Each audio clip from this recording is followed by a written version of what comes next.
1000 crores tender అది. దాంట్లో minimum 50% profit ఉంటుంది. I see. అంటే 500 crores. am I right, Dad? Yes, exactly. ఆ టెండర్ని దక్కించుకోవడం మన ప్రెస్టీజ్కి సంబంధించిన ఇష్యూ. కానీ మీ బావ శ్రీరామ్ ఉన్నాడే, వాడి వల్లే ఆ టెండర్ మనకి దక్కకుండా పోతుందేమోనని నాకు వర్రీగా ఉంది. అర్థమైంది డాడ్. ఆ శ్రీరామ్ టెండర్ వేయకూడదు, అంతేనా? అంతే బేబీ. కానీ ఆ శ్రీరామ్ కూడా ఆ టెండర్ని దక్కించుకోవడం ప్రెస్టీజియస్గానే ఫీల్ అవుతున్నాడని నాకు తెలిసింది. తను పోటీలో ఉంటే నేను నెగ్గడం చాలా కష్టం, ఆల్మోస్ట్ ఇంపాసిబుల్ అనుకోవచ్చు. డోంట్ వరీ డాడ్, మా బావ పోటీకి రాడు, ఆ టెండర్ వేయడు. అదెలా బేబీ? ఆ శ్రీరామ్ పక్కా బిజినెస్ మెంటాలిటీ ఉన్నవాడు కదా. లాభం వచ్చే ఏ ఒక్క అవకాశాన్ని కూడా వాడు వదులుకోడు. డాడ్, వదులుకునేలా నేను చేస్తాను. లేదు బేబీ, నువ్వు చెప్పినా కూడా ఆ శ్రీరామ్ గాడు అస్సలు తగ్గడు. డాడ్, నువ్వు నీ కూతుర్ని చాలా తక్కువ అంచనా వేస్తున్నావు.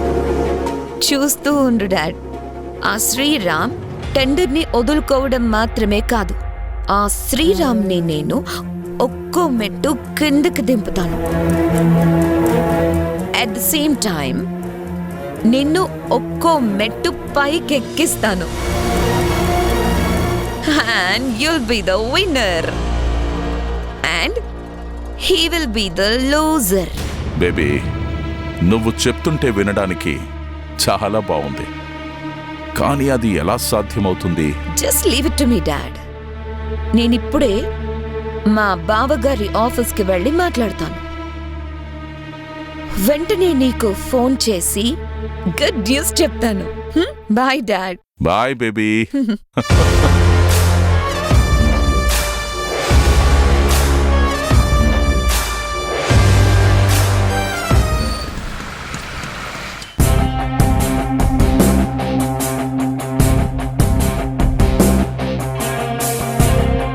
సార్, మనం టెండర్ని సబ్మిట్ చేయడానికి రేపే చివరి రోజు.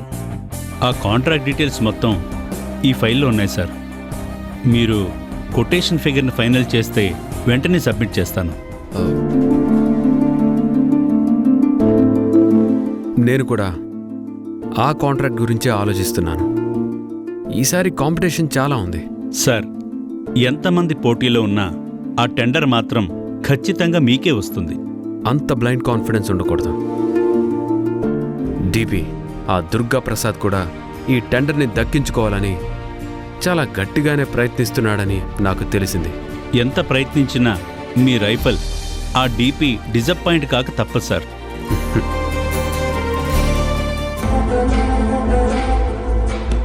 భాషా గారు, నేను మళ్ళీ పిలుస్తాను, మీరు వెళ్ళండి. అలాగే sir.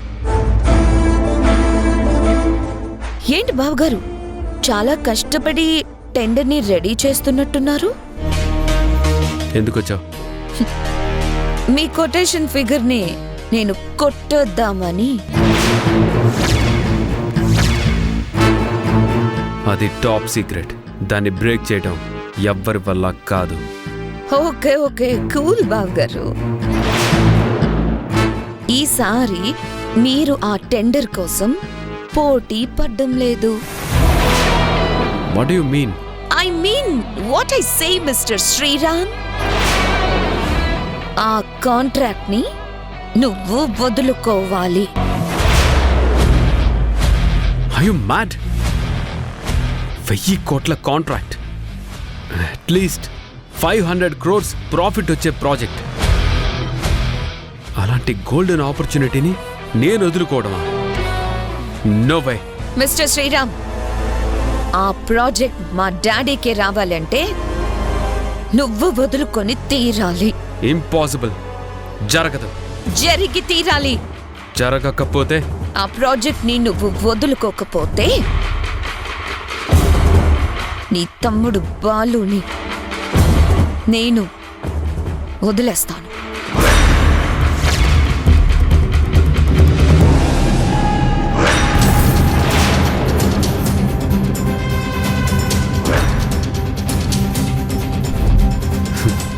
Shashi, stop this blackmailing.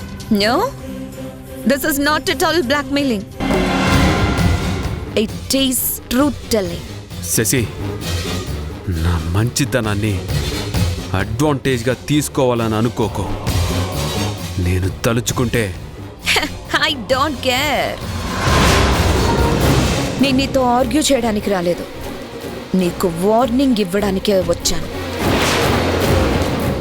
I repeat, రేపు నువ్వు టెండర్ని వేస్తే నేను ఖచ్చితంగా వాళ్ళని వదిలేస్తాను. అంతేకాదు, నువ్వు నన్ను ప్రేమించి మోసం చేశావని, నా మీద మోజు తీరాక కావాలనే సీతని పెళ్లి చేసుకున్నావని ఇంట్లో అందరి ముందు చెప్పేస్తాను.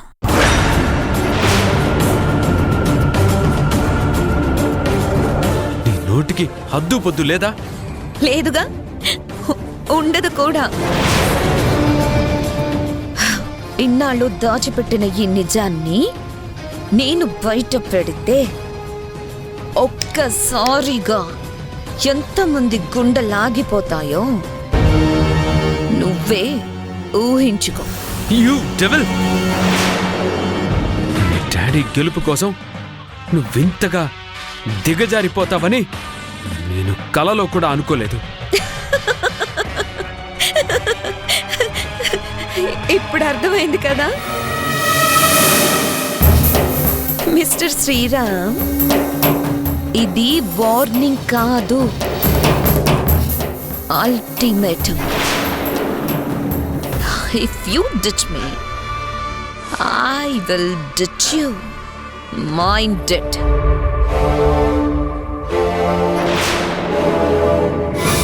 ఓహ్,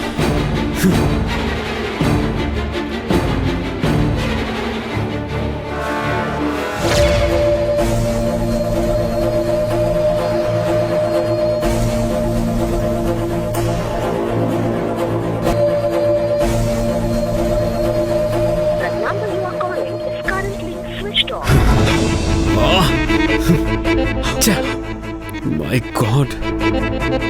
ఇప్పుడు ఆవేశంతో రెచ్చిపోయిన శశి ఇంట్లో వాళ్ళకి నిజం చెప్పేస్తే ఏం జరుగుతుందో.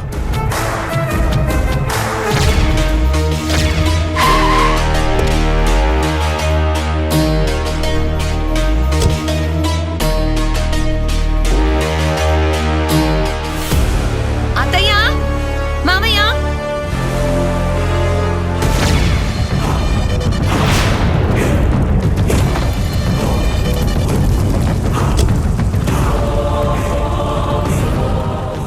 అత్తయ్య, అత్తయ్య, అత్తయ్య. వస్తున్నాను. శశి, ఏమైందమ్మా? తాతయ్య గారు, నన్ను క్షమించండి,